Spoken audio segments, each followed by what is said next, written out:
And I'm Amy Beise. I work in the research and pavement design section over in materials and research. One of the things I wanted to share with everyone was called percent within limits. And we did a couple pilot projects here in North Dakota. So I just kind of wanted to share what percent within limits is, how it's different than our traditional quality acceptance, maybe where we're going with it from there.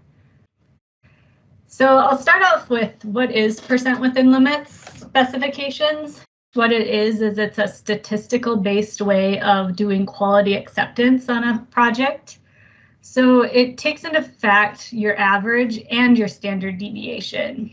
So the way that this is a little bit different than the way we traditionally accept asphalt mixes is that it takes into fact that standard deviation. Traditionally, if we're doing a project, we accept based on an average. So as long as the average of that lot is above where our target is, they'll get paid as if everything's above that target. So that's where percent within limits kind of comes into play.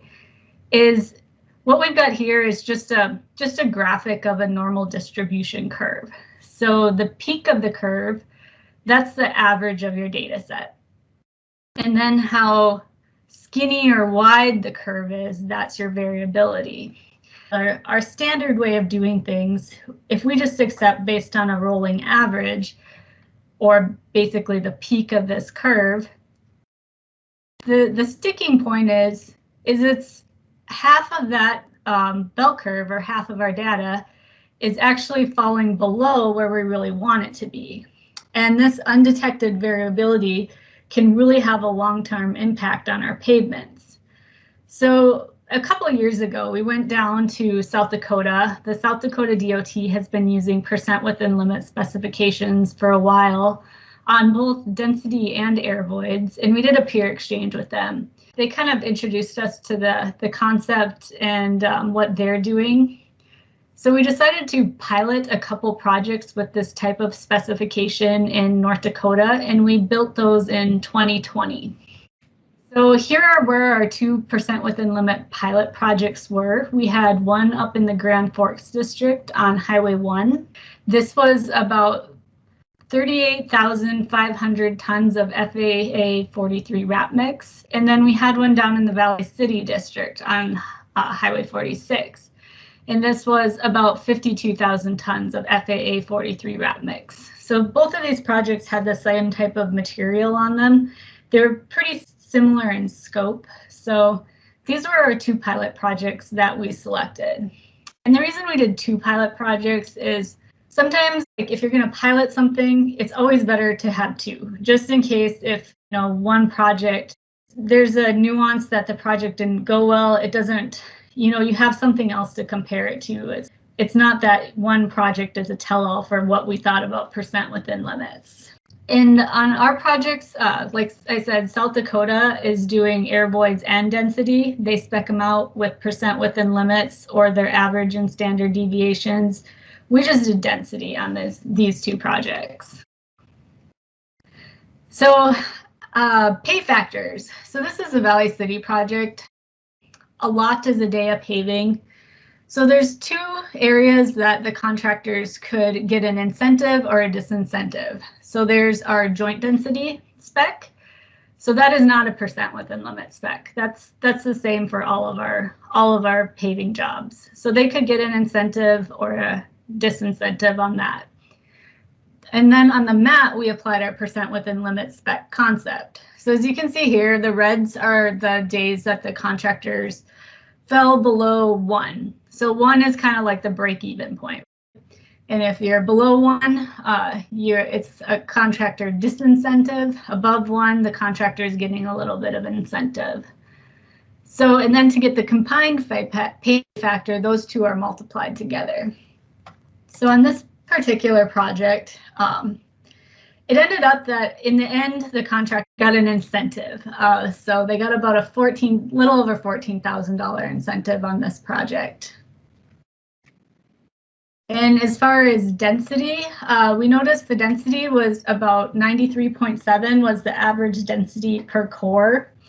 There was 114 cores taken on this project, and then 101 were above the lower limit target that we were specifying. So 13 fell out of that target.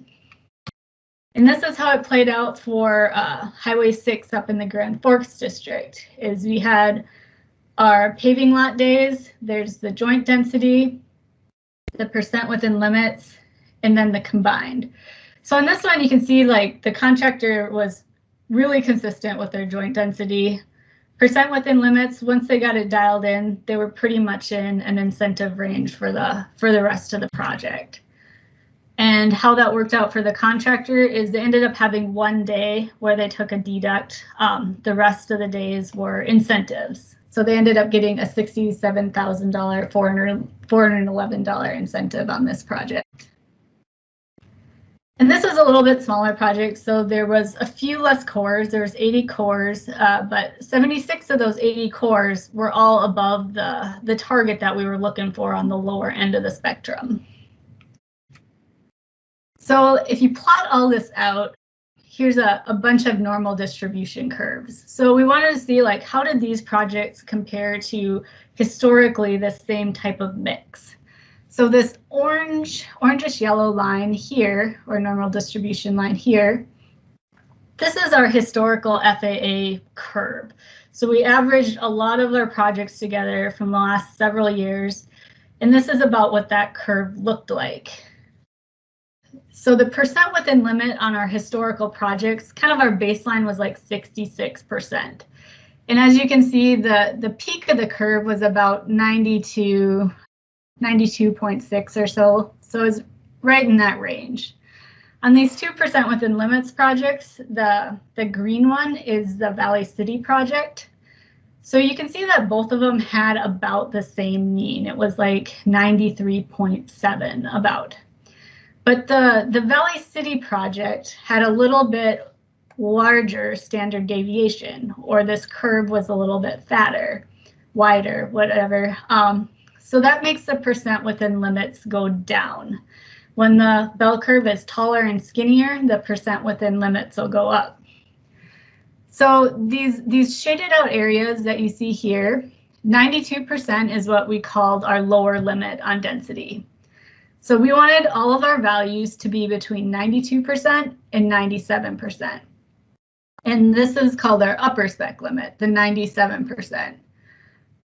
One of the questions is, why do you really need an upper limit? And one of the reasons is it really brings in the standard deviation. If you take out this upper limit, it can make the standard deviation skew in that direction. And really one of the arguments is, well, if you have an upper limit, you're punishing the contractor for getting a higher density. And that could be true maybe, but in this project, as you can see, there's a very, very small percentage of the curve that was falling out of our percent within limit that we're asking for. And that just kind of shows that there. Overall, I think we were pretty pleased with these two pilot projects. You know, one of the things that we noticed right away is that if you noticed here, the top of the bell curve shifted over about 1%. And so the rule of thumb from like the asphalt industry is that every percent increase in density over 93%, you're gaining about 10% service life. So just by shifting that curve to the right, it helps them get a lot of this material too out of the zone that we really kind of decided is undesirable.